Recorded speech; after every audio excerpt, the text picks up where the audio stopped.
Hello दोस्तों, मैं राहुल आपका आरजी क्लासेज चौबेपुर में स्वागत करता हूं। आज हम लोग क्लास 12th का केमिस्ट्री पहला चैप्टर पढ़ेंगे, सॉलिड स्टेट। तो चलिए देखते हैं सॉलिड स्टेट के बारे में। जैसा कि चैप्टर का नाम है सॉलिड स्टेट यानी ठोस अवस्था। तो ठोस समझने से पहले हम ये समझ लेते हैं कि मैटर क्या होता है, यानी द्रव्य क्या होता है। मैटर आपका क्या होता है, पहले ये समझ लेते हैं। हालांकि यहाँ पे सब नोट्स हम बना के रखे हुए हैं, फिर क्या है वो आप वीडियो पॉज करके नोट कर सकते हैं। पहले मैटर समझ लेते हैं क्या होता है। तो जहाँ पे आप वीडियो देख रहे हैं, आपके आसपास ढेर सारी वस्तुएं होंगी, ढेर सारे क्या होंगे, सब्सटेंस होंगे यानी सामान होंगे, और उन सामान का कुछ न कुछ मास जरूर होता होगा, यानी हिंदी में कहें तो उनका कुछ न कुछ द्रव्यमान जरूर होगा। और अगर उसे कहीं पे रखेंगे तो स्पेस भी ऑक्युपाई करेगा। क्या ऑक्युपाई करेगा? स्पेस भी ऑक्युपाई करेगा। तो आप कह सकते हैं मैटर आपका क्या होता है, हमारे आसपास की वे सभी वस्तुएं जिनका स्वयं का द्रव्यमान हो, स्वयं का क्या हो, मास हो, और दूसरा कहीं पे रखने पे स्पेस ऑक्युपाई करे, उसे हम क्या कहते हैं, मैटर कहते हैं। एग्जाम्पल के तौर पे बुक हुआ, या जो मोबाइल से आप देख रहे हैं, मोबाइल से देख रहे हैं वो भी कहा जाए मैटर है। किताब है वो भी क्या है, मैटर है। लोहा है, पेन है, का बैग है, जो जितने भी आप आसपास अपने वस्तुएं देख रहे हैं जिनका स्वयं का क्या हो, मास हो, और कहीं रखने पे स्पेस ऑक्युपाई करे, वो क्या कहलाता है, मैटर कहलाता है। तो चलिए नोट्स में देख लेते हैं क्या लिखा हुआ है। हमारे आसपास वे सभी वस्तुएं, हमारे आसपास की वे सभी वस्तुएं जिनका स्वयं का द्रव्यमान हो, तो यानी द्रव्यमान होता हो, यहाँ पे होता हो होगा, होता हो, और कहीं रखने पर स्थान ग्रहण करे, क्या कहलाता है, द्रव्य कहलाता है। एग्जाम्पल के तौर पे किताब हुआ, लोहा हुआ, पेन हुआ, या मोबाइल, जो भी कहा जाए आसपास आपके हैं, वो सभी क्या कहलाएगा, मैटर कहलाएगा। अब मैटर नेक्स्ट हेडिंग क्या है हमारा, मैटर के टाइप। तो मैटर मेनली कहा जाए होते तो हैं 5 टाइप, लेकिन यहाँ पे हम 3 ही टाइप पे इनका जिक्र करेंगे। और कौन कौन से 5 टाइप है, लेकिन नाम जान लेंगे, नाम क्या है। तो पहला क्या है आपका सॉलिड, दूसरा क्या है आपका लिक्विड, दूसरा क्या है लिक्विड, और तीसरा क्या है आपका गैस, जो चौथा होता है प्लाज्मा, क्या होता है, प्लाज्मा, और पांचवा क्या, यानी पांचवा स्टेट ऑफ मैटर क्या होता है, बोस आइंस्टाइन कंडेंसेशन यानी BeO होते हैं। तो ये 5 प्रकार के मैटर होते हैं, लेकिन यहाँ पे हम जो चर्चा करेंगे, जो करेंगे वो केवल मेनली 3 टाइप का ही करेंगे। ठोस, द्रव, गैस के बारे में पढ़ेंगे। ठोस, द्रव, गैस, यानी द्रव्य मुख्य रूप से कितने प्रकार के होते हैं आपके, द्रव्य मुख्य रूप से 3 प्रकार के होते हैं। ठोस हो गया, द्रव हो गया, और तीसरा क्या हो गया, गैस हो गया। तो यही हमें यहाँ पे चैप्टर पढ़ना है, सॉलिड यानी ठोस अवस्था पढ़ना है। क्या पढ़ना है, ठोस अवस्था पढ़ना है। चलिए तो आगे देखते हैं। आपका जो द्रव्य के प्रकार यानी जो मैटर होता है, मैटर आपके थ्री टाइप के मेनली हैं आपके यहाँ पे, सॉलिड है, लिक्विड है, गैस है। अब यहाँ पे देखते हैं ठोस क्या होता है। तो वे द्रव्य यानी ठोस क्या होता है, पहले उसे समझ लेते हैं, फिर नोट्स में जो लिखा हुआ है वो भी देख लेंगे। तो ठोस वे होते हैं जिनके कॉन्स्टिट्यूएंट पार्टिकल, यानी कॉन्स्टिट्यूएंट पार्टिकल कहने का अर्थ क्या है, हिंदी में से कहते हैं अवयवी कण। क्या कहते हैं, अवयवी कण, यानी कॉन्स्टिट्यूएंट पार्टिकल, जिनसे आपका मैटर बना हुआ है। अगर वो बहुत क्लोजली पैक हों, क्लोजली पैक यानी बहुत पास पास हों, यानी बहुत ही पास पास हों, बहुत पास पास हों, तो क्या क्या होगा आपका, वो ठोस कहलाएगा। अगर यही कॉन्स्टिट्यूएंट पार्टिकल थोड़ा सा दूर दूर हो तो क्या कहलाएगा, आपका द्रव कहलाएगा। और बहुत ज़्यादा दूर दूर हो तो क्या कहलाएगा, जैसे एक यहाँ पे, एक यहाँ पे, एक यहाँ पे, एक यहाँ पे, तो आपका ये क्या कहलाएगा, गैस कहलाएगा। तो ये तो हुआ सॉलिड, लिक्विड, गैस का कॉन्स्टिट्यूएंट पार्टिकल के बेसिस पे। अब यहाँ पे हम ये नहीं बताते हैं यहाँ पे कि सॉलिड लिक्विड गैस में क्या डिफरेंस है, इस पे हम चर्चा नहीं करते हैं, क्योंकि आप क्लास 11th क्लास 12th में ये सब जानते हैं कि सॉलिड लिक्विड गैस में क्या डिफरेंस है। हालांकि यहाँ पे डेफिनेशन एक बार देख लेते हैं सॉलिड का। वे द्रव्य यानी वे मैटर जिनका आकार, आयतन तथा आकृति निश्चित होते हैं, यानी आकार, आयतन, आकृति क्या होते हैं, फिक्स होते हैं, और कॉन्स्टिट्यूएंट पार्टिकल बहुत पास पास होते हैं, क्या कहलाते हैं, ठोस कहलाते हैं। जैसे हो गया लोहा, सोना, चांदी, किताब, प्लास्टिक, ये सब क्या आपके ठोस के कैटेगरी में आते हैं। यहाँ पे हम लिखें अवयवी कण यानी कॉन्स्टिट्यूएंट पार्टिकल बहुत पास पास हैं, इस पे हमें बहुत ज़्यादा फोकस करना है। जैसे अगर यहाँ पे कोई पार्टिकल मान लेते हैं ए है, तो इससे जस्ट सटा हुआ यानी ए है, बी है, फिर सी है, फिर ए है, फिर बी है, सी है, इस तरीके से रेगुलर अरेंजमेंट। यहाँ पे कहा जाए ए बी सी क्या है, क्लोजली पैक हैं, क्या है, क्लोजली पैक हैं, तो इसे हम क्या कहेंगे, सॉलिड कहेंगे। अब यहाँ पे हम नेक्स्ट हमारा हेडिंग है टाइप ऑफ सॉलिड, यानी ठोस कितने प्रकार के होते हैं। तो ठोस मेनली जो होते हैं वो 2 टाइप के होते हैं। ठोस कितने प्रकार के होते हैं, 2 प्रकार के होते हैं। एक होता है क्रिस्टलाइन सॉलिड, क्या होता है, crystalline solid, crystalline solid, crystalline solid. और दूसरा क्या होता है आपका एमॉर्फस सॉलिड, क्या होता है, एमॉर्फस सॉलिड, जिसे क्रिस्टलाइन सॉलिड को हिंदी में कहा जाता है क्रिस्टलीय ठोस, और एमॉर्फस सॉलिड को क्या कहा जाता है, अक्रिस्टलीय ठोस। तो जो हमें यहाँ पे क्लास 12th में जो पढ़ना है वो क्रिस्टलाइन सॉलिड के बारे में बहुत डिटेल से पढ़ना है। क्रिस्टलाइन सॉलिड के कितने टाइप होते हैं हमें ये भी पढ़ना है, और इसके पैकिंग की भी हमें बात करनी है। एमॉर्फस सॉलिड के बारे में हमें उतना बात नहीं करना है, लेकिन एक बार डिफिनीसन देख लेंगे और इनमें डिफरेंसेस देख लेंगे कि क्रिस्टलाइन एंड एमॉर्फस सॉलिड में क्या क्या डिफरेंसेस होते हैं। तो चलिए देखते हैं क्या डिफरेंस होते हैं। तो यहाँ पे क्या लिखा गया है, अगर हम देखें तो ठोस मुख्य रूप से क्या होते हैं, 2 प्रकार के होते हैं। पहला क्रिस्टलीय ठोस, दूसरा अक्रिस्टलीय ठोस। अब यहाँ पे क्रिस्टलीय ठोस का डिफिनीसन लिख रखा है, तो पहले क्रिस्टलीय ठोस समझ लेते हैं। क्रिस्टलीय ठोस आपका होता क्या है, यानी क्रिस्टलाइन सॉलिड, यानी ये क्या है, क्रिस्टलाइन सॉलिड आपका क्या है, ठोस का ही प्रकार है। तो ऐसे ठोस जिनके कॉन्स्टिट्यूएंट पार्टिकल रेगुलर तरीके से अरेंज हो। रेगुलर तरीके से कहने का अर्थ क्या है, जैसे यहाँ पे ए आ गया तो इसके बाद बी, और इसके बाद पुनः ए, फिर बी, फिर ए, फिर बी, फिर ए हो जाए, फिर क्या हो जाए, बी हो जाए। इस तरीके से रेगुलरली अरेंज होना चाहिए, यानी हमें यहाँ पे पता हो कि ए के बाद बी आएगा, बी के बाद ए आएगा, इस तरीके से क्या है, रेगुलरली अरेंज हो। ये हम मान के चलते हैं कि कॉन्स्टिट्यूएंट पार्टिकल यानी ये जो क्रिस्टलाइन सॉलिड है, 2 इनके कॉन्स्टिट्यूएंट पार्टिकल 2 हैं, ए और बी, यानी ए और बी से ठोस मिलके बना है। तो क्रिस्टलीय ठोस हम किसे कहेंगे, यानी वे सॉलिड या वे ठोस जिनके कॉन्स्टिट्यूएंट पार्टिकल हिंदी में कहें तो अवयवी कण यानी कॉन्स्टिट्यूएंट पार्टिकल कहते हैं। वो क्या हो, रेगुलर तरीके से अरेंज हो, रेगुलरली अरेंज होता है, तो उसे हम क्या कहते हैं, क्रिस्टलाइन सॉलिड कहते हैं। अगर यही बात करें एमॉर्फस सॉलिड क्या होता है, तो एमॉर्फस सॉलिड भी समझ लेते हैं इसी के साथ। तो एमॉर्फस सॉलिड वे ठोस होते हैं जिनके कॉन्स्टिट्यूएंट पार्टिकल यानी सीपी की बात करें, कॉन्स्टिट्यूएंट पार्टिकल क्या होते हैं, इरेगुलरली अरेंज होते हैं। एमॉर्फस सॉलिड में आपका एमॉर्फस सॉलिड में क्या होता है, यानी अक्रिस्टलीय ठोस की अगर हम बात करें तो अक्रिस्टलीय ठोस में क्या होता है, अक्रिस्टलीय ठोस की बात की जाए, एमॉर्फस सॉलिड में अगर हम बात करें एमॉर्फस सॉलिड को अगर हम देखें तो एमॉर्फस सॉलिड क्या होता है, एमॉर्फस सॉलिड तो वे ठोस जिनके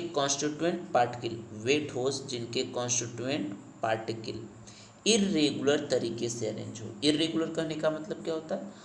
अनियमित तरीके से या अव्यवस्थित तरीके से अरेंज हो।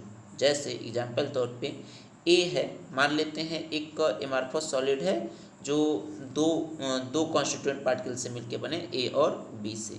तो ए के बाद बी, अब यहाँ पे अगला क्या आएगा ये हमें खुद नहीं पता कि अगला क्या आएगा, बी आएगा कि ए आएगा। ए आ गया तो बी आ गया, फिर यहाँ पे बी हो सकता है, यानी आगे क्या हो कोई फिक्स न हो, यानी रेगुलर तरीके से अरेंज न हो। यहाँ पे कुछ भी ए बी इस तरीके से आप ए या ए बी कुछ लिख सकते हैं। बस हमें यहाँ पे ये बात ध्यान देना है कि यहाँ पे रेगुलर तरीके से अरेंज नहीं होते हैं। अब यहाँ पे कुछ लोग को लग रहा होगा कि ए के बाद बी आया, फिर ए के बाद बी आया, रेगुलरली तो अरेंज हुआ। तो यहाँ पे रेगुलरली अरेंज है लेकिन बहुत ही शॉर्ट टाइम के लिए, यानी बहुत ही छोटे समय के लिए है ए बी। जबकि क्रिस्टलाइन सॉलिड में क्या था, ए बी लॉन्ग रेंज में था। क्या था? लॉन्ग रेंज में था। तो हमने डिफरेंस देखेंगे तो इस बात पे चर्चा करेंगे। हालांकि एमार्फस सॉलिड का अगर डिफिनीशन समझे तो वे ठोस जिनके कॉन्स्टिट्यूएंट पार्टिकल क्या हो, इर्रेगुलरली अरेंज हो। इर्रेगुलरली जैसे ए के बाद बी, फिर ए के बाद बी, फिर बी, फिर ए, इस तरीके से चलता जाए, तो इसे हम क्या कहेंगे? एमार्फस सॉलिड कहेंगे। तो चलिए देख लेते हैं नोट्स में क्या लिखा गया है। अब यहाँ पे अगर हम देखें तो क्रिस्टली ठोस का यहाँ पे परिभाषा लिखा हुआ है। क्रिस्टली ठोस क्या होता है समझ लेते हैं इसे। क्रिस्टलीय ठोस, तो क्रिस्टलीय ठोस की अगर हम बात करें तो क्या लिखा हुआ है? वे ठोस जिनके कॉन्स्टिट्यूएंट पार्टिकल नियमित तरीके से व्यवस्थित होते हैं क्रिस्टलीय ठोस कहलाते हैं। यहाँ पे ध्यान दीजिएगा, यहाँ पे नोट्स हालांकि बना हुआ है तो एक बार एक्सप्लेन हम कर दे रहे हैं, फिर नोट्स में भी बता दे रहे हैं कि क्या क्या लिखा हुआ है। तो यहाँ पे क्या है? ए बी यानी वे ठोस जिनके कॉन्स्टिट्यूएंट पार्टिकल नियमित तरीके से व्यवस्थित होते हैं उसे क्या कहते हैं? क्रिस्टलीय ठोस कहते हैं। देखिए यहाँ पे जैसे ए है, फिर बी है, फिर ए है, फिर बी है, फिर ए बी, फिर ए बी इस तरीके से रेगुलर तरीके से अरेंज है। ए बी क्या है? रेगुलर अरेंज है। तो इसे हम क्या कहेंगे? क्रिस्टलाइन सॉलिड, या अगर कहें तो क्रिस्टलीय ठोस कहेंगे। अब नेक्स्ट देखते हैं अक्रिस्टलीय ठोस क्या होता है। तो जैसा कि समझा चुके हैं अक्रिस्टलीय ठोस आपका क्या होता है? वे ठोस जिनके कॉन्स्टिट्यूएंट पार्टिकल नियमित तरीके से व्यवस्थित नहीं होते हैं अक्रिस्टलीय ठोस कहलाते हैं।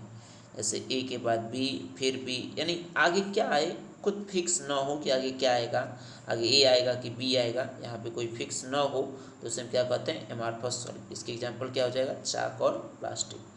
और क्रिस्टलीय ठोस के एग्जाम्पल क्या हो जाएंगे? जैसे लोहा हो गया, मार्बल हो गया, तो ये सब क्या हो जाएगा? आपका क्रिस्टलीय ठोस का एग्जाम्पल हो जाएगा। तो चलिए नेक्स्ट इन देखते हैं इनमें डिफरेंसेस क्या है। इनमें डिफरेंसेस यानी क्रिस्टलीय और अक्रिस्टलीय ठोस में अंतर क्या होता है। तो क्रिस्टलीय ठोस की अगर हम बात करें तो एक तो डिफिनीसन तो है ही, क्रिस्टलीय ठोस और अक्रिस्टलीय ठोस में क्या अंतर होता है। एक तो डिफिनीसन है, ये क्या है? डिफिनीसन है कि आपका जो क्रिस्टलाइन सॉलिड होता है, क्रिस्टलीय ठोस के अवयविक कण यानी कॉन्स्टिट्यूएंट पार्टिकल नियमित तरीके से व्यवस्थित होते हैं, जबकि अक्रिस्टलीय ठोस में कॉन्स्टिट्यूएंट पार्टिकल नियमित तरीके से व्यवस्थित नहीं होते हैं।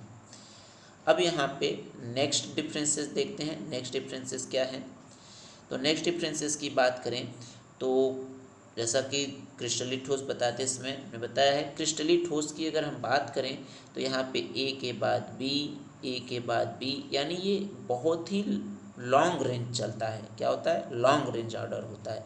ए के बाद बी, ए के बाद बी, ए के बाद बी, यानी ये क्लोज यानी कॉन्स्टिट्यूएंट पार्टिकल क्लोजली तो पैक होते हैं, लेकिन ये जो ए बी का क्रम है ये बहुत लंबा चलता है। ये क्या होता है? लंबा चलता है। जबकि अक्रिस्टलीय ठोस में ए बी का ऑर्डर क्या चलेगा, ऐसा नहीं कि ए बी का ऑर्डर अक्रिस्टलीय ठोस में नहीं होगा। जैसे अक्रिस्टलीय ठोस की बात करें तो यहाँ पे ए के बाद बी, ए के बाद हो सकता है बी, लेकिन अब आगे क्या आ रहा है फिक्स कोई ना हो, बी या ए आ जाए तो क्या होगा आपका? अक्रिस्टलीय ठोस। तो यहाँ पे जो क्रिस्टलीय ठोस होते हैं यहाँ पे ए बी ये क्या है? बहुत ही लंबे समय के लिए क्या होते हैं, बहुत ही लॉन्ग रेंज ऑर्डर होते हैं। क्या लंबे, यानी ये कहा जाए लॉन्ग रेंज ऑर्डर होते हैं, जबकि अक्रिस्टलीय ठोस क्या होते हैं, शॉर्ट रेंज ऑर्डर होते हैं। तो यही सेकंड डिफरेंस लिखा हुआ है, पढ़ लेते हैं क्या लिखा हुआ है। क्रिस्टलीय ठोस के constituent particle long range order यानी दीर्घ पराश्रयी व्यवस्था के होते हैं। तो अभी अभी हमने समझा दिया भाई, दीर्घ पराश्रयी यानी लॉन्ग रेंज ऑर्डर का क्या अर्थ होता है, A B A B A B A B, यहाँ पे ऐसे रिपीट ए बी कहा जाए, रिपीट कर रहे हैं। जबकि इसमें अगर देखें तो अक्रिस्टलीय ठोस में, तो इसके अवयवी कण यानी constituent particle short range order के होते हैं। यानी यहाँ पे ए के बाद बी, फिर ए, यानी यहाँ पे जो ए बी का क्रम है, यानी जो ए बी का सीक्वेंस है, बहुत छोटे समय के लिए होता है। बहुत ही क्या होता है, छोटे समय, छोटे यहाँ पे समय नहीं, यहाँ पे समय कहना बहुत तो नहीं होगा, यानी यहाँ पे कह सकते हैं बहुत ही छोटे कहा जाए। यानी यहाँ पे अगर हम देखें ए बी बहुत ही कम कहा जाए है, बहुत ही क्या है, कम है, जिसे हम क्या कहते हैं, शॉर्ट रेंज ऑर्डर कहते हैं। क्लियर है। चलिए अब नेक्स्ट डिफरेंस समझ लेते हैं, इनका मेल्टिंग पॉइंट समझ लेते हैं कि क्रिस्टलीय ठोस का मेल्टिंग पॉइंट आपका क्या होता है। तो क्रिस्टलीय ठोस का यानी क्रिस्टलाइन सॉलिड का जो मेल्टिंग पॉइंट होता है वो शार्प मेल्टिंग पॉइंट होता है। क्या होता है, शार्प मेल्टिंग पॉइंट होता है। इसे बड़े ध्यान समझिएगा कि मेल्टिंग पॉइंट इस शार्प कहने का मतलब क्या है, क्योंकि इसमें अधिकांशतः लोग को कन्फ्यूजन होता है कि शार्प मेल्टिंग पॉइंट कहने का अर्थ क्या है। तो ध्यान दीजिएगा, क्रिस्टलीय ठोस का जो मेल्टिंग पॉइंट होता है वो क्या होता है, शार्प होता है। अब यहाँ पे हम शार्प का अर्थ समझेंगे, शार्प का अर्थ क्या होता है। तो यहाँ पे अगर हम देखें, मान लेते हैं कोई एक क्रिस्टलीय ठोस ले लेते हैं, यानी क्रिस्टलाइन सॉलिड ले लेते हैं। पहले तो मेल्टिंग पॉइंट जो था, मेल्टिंग पॉइंट का अर्थ समझ लेते हैं, मेल्टिंग पॉइंट होता क्या है। मेल्टिंग पॉइंट की बात करें तो एक ऐसा टेम्परेचर होता है जिस पे कोई सॉलिड लिक्विड में कन्वर्ट होने लगे, कोई सॉलिड लिक्विड में कन्वर्ट होने लगे, जिस टेम्परेचर पे होगा उस टेम्परेचर को हम क्या कहेंगे, उस सॉलिड का मेल्टिंग पॉइंट कहेंगे। तो यहाँ पे मान लेते हैं हम कोई हमारा क्रिस्टलाइन सॉलिड यहाँ पे है, यानी क्रिस्टलीय ठोस है। अब यहाँ पे इसे हम हीट कर रहे हैं, क्या कर रहे हैं, हीट, टी टेम्परेचर दे रहे हैं, यानी हीट कर रहे हैं। टी टेम्परेचर देने का अर्थ क्या कर रहे हैं, हीट कर रहे हैं। तो अगर हीट करेंगे तो यहाँ पे कॉन्स्टिट्यूएंट पार्टिकल के जो यानी ये क्रिस्टलाइन सॉलिड के कॉन्स्टिट्यूएंट पार्टिकल हैं वो लिक्विड में चेंज होने का प्रयास करेंगे। अब ऐसा तो है नहीं कि इसके सभी के सभी कहा जाए, यानी सभी के सभी पार्टिकल एक साथ लिक्विड में चेंज हो जाए, ऐसा तो होगा नहीं। तो यहाँ पे सपोज दैट मान लेते हैं मेल्ट किया, यानी जो यहाँ पे क्रिस्टलाइन सॉलिड ले रखे हैं 50 डिग्री सेल्सियस पे, इसका एक मालिक्यूल ये क्रिस्टलाइन सॉलिड का एक मालिक्यूल, कितना मालिक्यूल, एक मालिक्यूल मान लेते हैं 50 डिग्री सेल्सियस पे लिक्विड में आ गया। तो पूरा पूरा कहा जाए, ये जो क्रिस्टलीय ठोस है, क्रिस्टलीय ठोस का जो पूरा आपका यहाँ पे मालिक्यूल है उसको लिक्विड में चेंज होने में बहुत ज़्यादा टेम्परेचर का डिफरेंस नहीं होता, यानी 52 से 53 डिग्री पे पूरा का पूरा ये मेल्ट हो जाएगा, पूरा क्या हो जाएगा, मेल्ट हो जाएगा। तो यहाँ पे जो टेम्परेचर का रेंज है ये शॉर्ट रेंज होता है, ये क्या होता है, शॉर्ट रेंज होता है। इसी को हम कहते हैं शार्प, यानी क्रिस्टलाइन सॉलिड के मेल्टिंग पॉइंट क्या होते हैं, शार्प होते हैं। यानी शार्प कहने का मतलब अगर क्रिस्टलाइन सॉलिड का एक मालिक्यूल 50 डिग्री सेल्सियस में मेल्ट कर रहा है तो पूरा का पूरा मेल्ट होने में 52 से 53 डिग्री सेल्सियस लग सकता है। अब ये ध्यान दीजिएगा, यहाँ पे हमने एज्यूम किया है कि ये 50 यानी 50 डिग्री सेल्सियस पे मेल्ट कर रहा है। ऐसा कतई हम नहीं कहे हैं कि क्रिस्टलीय ठोस का मेल्टिंग पॉइंट 50 डिग्री सेल्सियस होता है, ऐसा हम कतई नहीं कहे हैं। अब यहाँ पे एमॉर्फस सॉलिड के बारे में देख लेते हैं, एमॉर्फस सॉलिड क्या है। तो हालांकि जो नोट्स है पहले देख लेते हैं, नोट्स में क्या लिखा हुआ है। जैसे यहाँ पे लिखा हुआ है, क्या है आपका, अगर हम बात करें तो क्रिस्टलीय ठोस के मेल्टिंग पॉइंट यानी गलनांक क्या होते हैं, शार्प होते हैं। और शार्प का अर्थ भी हमने बता दिया, यहाँ पे हालांकि लिख भी रखे हैं। शार्प कहने का अर्थ एक निश्चित ताप पर, एक निश्चित ताप यानी 50 डिग्री पे हो रहा है तो पूरा का पूरा 52 डिग्री या 53 डिग्री लगे लिक्विड में चेंज हो जाए, तो ये शार्प कहने का अर्थ होता है। जबकि अक्रिस्टलीय ठोस को अगर हम गर्म करते हैं, अक्रिस्टलीय ठोस को गर्म करते हैं तो पहले ये नर्म होगा, फिर मुलायम होता है और फिर धीरे धीरे कहा जाए क्या होता है, द्रव में परिवर्तित होता है। इसका डेली लाइफ में आप एग्जाम्पल भी देखते हैं। अक्रिस्टलीय ठोस का एग्जाम्पल हम जानते हैं, जैसे प्लास्टिक होता है। क्या होता है, प्लास्टिक होता है आपका प्लास्टिक। अब प्लास्टिक को कभी गर्म करिए और देखें तो पहले वो क्या होगा, गर्म करेंगे तो पहले नर्म होगा, फिर या मुलायम होगा, फिर धीरे धीरे कहा जाए वो क्या होगा, आपका द्रव में वो चेंज होगा। हालांकि यहाँ पे जो होता है अक्रिस्टलीय ठोस के जो मेल्टिंग पॉइंट होते हैं यानी एमार्फस सॉलिड के जो मेल्टिंग पॉइंट होते हैं, इनके टेम्परेचर का इनके मेल्टिंग पॉइंट, जो मेल्टिंग पॉइंट है, किसका मेल्टिंग पॉइंट, एमार्फस सॉलिड का। एमार्फस सॉलिड का जो मेल्टिंग पॉइंट होता है, एमार्फस सॉलिड का जो मेल्टिंग पॉइंट होता है, इनका ऑर्डर क्या होता है, लॉन्ग रेंज होता है। यहाँ पे लॉन्ग रेंज कहने का अर्थ क्या है, सपोज दैट कि कोई हमने कहा जाए कोई एमार्फस सॉलिड लिया, अगर वो उसका एक मालिक्यूल मेल्ट होने में 50 डिग्री लग रहा है तो पूरा मेल्ट होने में उसे 80 से 90 डिग्री लगेंगे। यानी यहाँ पे ये जो टेम्परेचर का ऑर्डर है या टेम्परेचर का जो रेंज है ये क्या होता है, ज़्यादा होता है, जबकि क्रिस्टलाइन सॉलिड में ऐसा नहीं होता है। तो वही कहा जाए, नोट्स में ये लिख रखे हैं कि क्या है भाई, कि अक्रिस्टलीय ठोस को गर्म करने पर पहले नर्म या मुलायम हो जाते हैं और फिर धीरे धीरे द्रव में परिवर्तित होने लगते हैं। अब यहाँ पे ध्यान दीजिएगा, क्रिस्टलाइन सॉलिड की अगर हम बात करें तो क्रिस्टलाइन सॉलिड को अगर हम कनाइफ से यानी चाकू से काटें तो इसमें कहा जाए एक किनारा मिलता है, एक एजेज मिलता है। इसे आप डेली लाइफ के एग्जाम्पल से भी समझ सकते हैं। डेली लाइफ का एग्जाम्पल अगर हम समझें तो कैसे समझेंगे, देखते हैं। तो क्रिस्टलाइन सॉलिड का पहले एग्जाम्पल लेते हैं। क्रिस्टलाइन सॉलिड का एग्जाम्पल क्या है भाई, मार्बल है। क्या है, मार्बल है। और अक्रिस्टलीय यानी एमार्फस सॉलिड का एग्जाम्पल क्या है आपका, चौक है। क्या है, चौक। आइए हम जानते हैं, दो मार्बल भी कैल्शियम कार्बोनेट से मिलके बना है CaCO3, और चौक भी कैल्शियम कार्बोनेट से मिलके बना है। दोनों ही कैल्शियम कार्बोनेट से मिलके बने हैं। लेकिन मार्बल यानी जो टाइल्स से घरों में यूज होता है, जबकि चौक लिखने के लिए यूज होता है, जबकि दोनों ही सेम मटेरियल से बने हैं। तो मार्बल कहा जाए क्या होता है, क्रिस्टलाइन सॉलिड के अंतर्गत आता है, और चौक किसके अंतर्गत आता है, एमार्फस सॉलिड के अंतर्गत आता है। अब क्या है कि कहा जाए यहाँ पे मार्बल से हम घर बना देते हैं, जबकि चौक का प्रयोग लिखने के लिए करते हैं। अब यहाँ पे ये नहीं कह सकते कि ये बढ़िया ठोस है और ये खराब ठोस है, दोनों अपनी जगह भाई।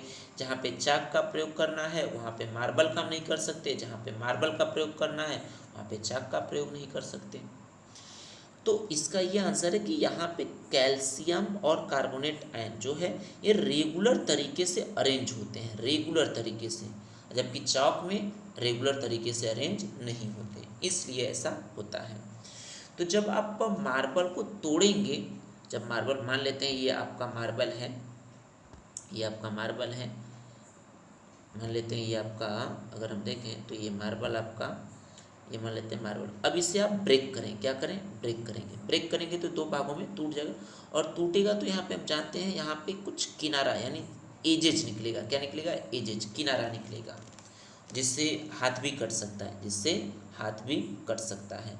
यानी इसे चाकू से काटने पे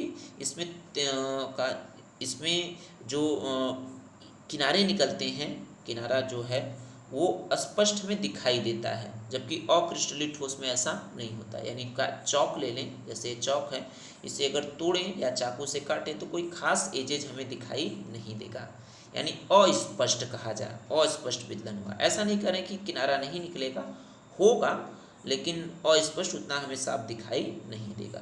तो वही कहा जाए, आपका ये नोट्स में लिख रखें, क्रिस्टलीय ठोस को तेज धार वाले चाकू से काटने पर स्पष्ट विदलन होता है, जबकि अक्रिस्टलीय ठोस को तेज धार वाले चाकू से काटने पर अस्पष्ट विदलन होता है। होता है। अब यहाँ पे नेक्स्ट डिफरेंस क्या है, क्रिस्टलाइन सॉलिड को ट्रू सॉलिड के नाम से जानते हैं, यानी इसे वास्तविक सॉलिड के नाम से जानते हैं, जबकि इसे स्यूडो सॉलिड या सुपर कूल लिक्विड के नाम से भी जाना जाता है। अब ये सुपर कूल लिक्विड क्या होता है, पहले इसे समझते हैं। सुपर कूल लिक्विड आपका है क्या? तो ये अक्सर आप देखे होंगे कि आपके घरों में अगर खिड़की होगा और उसमें कांच के कहा जाए, खिड़की में अगर कांच लगे हैं तो देखते हैं, अगर ये मान लेते हैं ऐसे ये कांच लगा हुआ है, तो यहाँ पे नीचे का यानी कुछ समय बाद, 1 साल 2 साल बाद देखते हैं तो नीचे का कहा जाए जो एरिया हो जाता है कुछ ऊपर के रिस्पेक्ट में ज़्यादा, ऊपर के रिस्पेक्ट में क्या हो जाता है, ज़्यादा मोटा हो जाता है। कहाँ पे? नीचे में, यानी बॉटम पर। यानी इसमें क्या होता है, इसके जो कॉन्स्टिट्यूएंट पार्टिकल जो कण होते हैं इनमें फ्लोइंग टेंडेंसी पाया जाता है, यानी ऊपर से नीचे आते हैं। अब यहाँ से ऊपर से नीचे आने का ये अर्थ नहीं कि 10-12 साल बाद देखेंगे तो पता चले कि ऊपर का कहा जाए जितने भी कण हो गायब हो जाए, ऐसा नहीं होगा। तो धीरे धीरे इसमें नीचे आने की प्रवृत्ति होती है। इसी को हम क्या कहते हैं, सुपर कूल लिक्विड। क्या कहते हैं? Super cool liquid. हिंदी में कहते हैं अतिशीतित द्रव, super cool liquid. Super cool liquid होता है। कौन होता है? एमार्फस सॉलिड होता है। तो देख लेते हैं। तो क्रिस्टलीय ठोस को हम क्या कहते हैं? वास्तविक ठोस कहते हैं, और जबकि अक्रिस्टलीय ठोस को स्यूडो सॉलिड या सुपर कूल लिक्विड के नाम से जाना जाता है। अब यहाँ पे मोस्ट इम्पॉर्टेंट है कि यहाँ पे जो होता है क्रिस्टलाइन सॉलिड जो होता है वो आपका आइसोट्रॉपिक इन नेचर होता है, जबकि एमार्फस सॉलिड क्या होता है? आइसोट्रॉपिक इन नेचर होता है। आइसोट्रॉपिक यानी ये क्या होता है? आइसोट्रॉपिक इन नेचर होता है। जबकि यहाँ पे क्या होता है, क्रिस्टलाइन सॉलिड क्या होता है? एनाइंसियोट्रॉपिक होता है। क्या होता है? एनाइंसियोट्रॉपिक नेचर होता है। एनाइंसियोट्रॉपिक नेचर होता है। और जबकि यहाँ पे क्या होता है, एमार्फस में आइसोट्रॉपिक नेचर होता है। क्या होता है? आइसोट्रॉपिक नेचर होता है। तो पहले हम ये समझ लेते हैं कि ये आइसोट्रॉपिक एनाइसोट्रॉपिक नेचर है क्या। तो यहाँ पे अगर हम बात करें एनाइसोट्रॉपिक नेचर, यानी हिंदी में कहते हैं विषमदैशी प्रकृति। तो मान लेते हैं कोई एक सॉलिड है, कोई क्या है? सॉलिड है, जो बहुत पास यानी जिनके कॉन्स्टिट्यूएंट पार्टिकल क्या है? बहुत पास हैं। मान लेते हैं प्लस है, plus minus plus minus plus minus plus minus plus minus plus minus plus minus plus minus, इस तरीके से प्लस माइनस है। अब यहाँ पे विषमदैशी यानी एनाइसोट्रॉपिक कहने का अर्थ होता है कि सॉलिड के अगर हम अलग अलग डायरेक्शन में जाएं तो इनके फिजिकल प्रॉपर्टीज करने का सेंस क्या होता है? डेंसिटी हुआ, अपवर्तनांक हुआ, ये यानी रिफ्रैक्टिव इंडेक्स, ये सब क्या होते हैं? अलग अलग डायरेक्शन में जाने पे अलग अलग मिलते हैं। ये हम जानते हैं रिफ्रैक्टिव इंडेक्स, जैसे एक मीडियम से दूसरे मीडियम में आते हैं तो भाई चेंज हो जाता है, तो वहीं कहा जाए रिफ्रैक्टिव इंडेक्स। तो यहाँ पे प्लस से माइनस, ये क्या है? मीडियम एक तरीके से आपका चेंज हो रहा है। प्लस से माइनस यानी अलग अलग डायरेक्शन, जैसे इस डायरेक्शन में जाएँ तो रिफ्रैक्टिव इंडेक्स सपोज दैट अगर 2.5 आता है, तो अगर हम इस डायरेक्शन में जाएंगे तो रिफ्रैक्टिव इंडेक्स चेंज हो जाएगा। क्या हो जाएगा? चेंज हो जाएगा। यानी 1.5 हो सकता है, 2 हो सकता है, 3 हो सकता है, चेंज हो जाएगा। तो इसी को कहते हैं कि अक्रिस्टलीय ठोस के जो आपका क्रिस्टलीय ठोस जो होता है, क्रिस्टलीय ठोस के अलग अलग डायरेक्शन में जाने पे भौतिक गुण यानी फिजिकल प्रॉपर्टीज अलग अलग होते हैं। इसी को हम क्या कहते हैं? एनाइसोट्रॉपिक नेचर यानी विषमदैशीय प्रकृति होता है। अब यहाँ पे समझ लेते हैं समदैशीय प्रकृति क्या होता है। तो समदैशीय प्रकृति समझते हैं। तो अब एमार्फस सॉलिड में तो ये तो हमें पता है भाई कि यहाँ पे कॉन्स्टिट्यूएंट पार्टिकल का रेगुलर अरेंजमेंट नहीं होता, यानी प्लस के बाद माइनस आएगा, फिर हो सकता है माइनस आ जाए, फिर प्लस, यानी यहाँ पे क्या आएगा कोई फिक्स नहीं है कि प्लस माइनस क्या आएगा, कोई कहा जाए वो नहीं है कि प्लस आएगा माइनस आएगा क्या आएगा, कोई कहा जाए खास फिक्स नहीं है कि क्या आएगा। तो यहाँ पे अलग अलग डायरेक्शन में जाने पे भौतिक गुण क्या होते हैं, यानी फिजिकल प्रॉपर्टीज सेम होते हैं। अब यहाँ पे लोगों को सबसे ज़्यादा कन्फ्यूजन होता है कि सर जी यहाँ पे अगर इस डायरेक्शन में गए तो हमें माइनस माइनस माइनस मिला है, तो इस डायरेक्शन में यानी इस डायरेक्शन में जाएंगे तो हो सकता है अलग मिले। तो यहाँ पे ये है कि यहाँ पे इसका एक्सप्लेनेशन ये है कि यहाँ पे हम इस यानी माइनस प्लस या माइनस प्लस, यानी यहाँ पे आगे हम जा रहे हैं तो आगे हमें खुद नहीं पता है कि आगे कौन सा, यानी इररेगुलर अरेंजमेंट है। इसे आप एग्जाम्पल से समझेंगे ज़्यादा बेहतर। एग्जाम्पल समझें कि जैसे कोई आपको ऐसे जगह छोड़ दे जहाँ पे ढेर सारी गली हैं, यानी इधर जाता है गली, इधर ढेर सारी जगह हैं, और आप रास्ता नहीं जानते हैं। आप क्या जानते हैं, रास्ता नहीं जानते हैं। तो आप इस डायरेक्शन में जाएं तब भी आपको लगेगा, यानी इस डायरेक्शन में जाएं, इस डायरेक्शन में जाएं, चाहे इस डायरेक्शन में जाएं, इस डायरेक्शन में जाएं, इस डायरेक्शन में जाएं, सभी डायरेक्शन में जाएंगे तो आपको लगेगा कि अरे हम तो सेम ही डायरेक्शन में गए, अभी तो उस दिशा में गए थे। इधर जाएंगे तब भी लगेगा अरे सेम डायरेक्शन में जा रहे हैं, इधर सेम डायरेक्शन में जाएंगे। तो वही बात है कि यहाँ पे ये तो फिक्स ही नहीं है एमॉर्फस सॉलिड में, यानी अक्रिस्टलीय ठोस में, कि आगे क्या आने वाला है। इसलिए मान लेते हैं कि अलग अलग डायरेक्शन में जाने पे हमारा फिजिकल प्रॉपर्टीज क्या होगा, सेम होगा। क्या होगा, सेम होगा। तो चलिए इस वीडियो में इतना ही रहने देते हैं। नेक्स्ट वीडियो में हम लोग ये देखेंगे कि क्रिस्टलीय ठोस कितने प्रकार के होते हैं और उसके कैसे कहा जाए वो एक दूसरे से बंधे होते हैं, ये अब हम नेक्स्ट वीडियो में देखेंगे। और हाँ, जहाँ पे ना समझ में आया हो वीडियो को आप पॉज करें और उसे एक बार फिर से सुने, समझ में ज़रूर आएगा। धन्यवाद।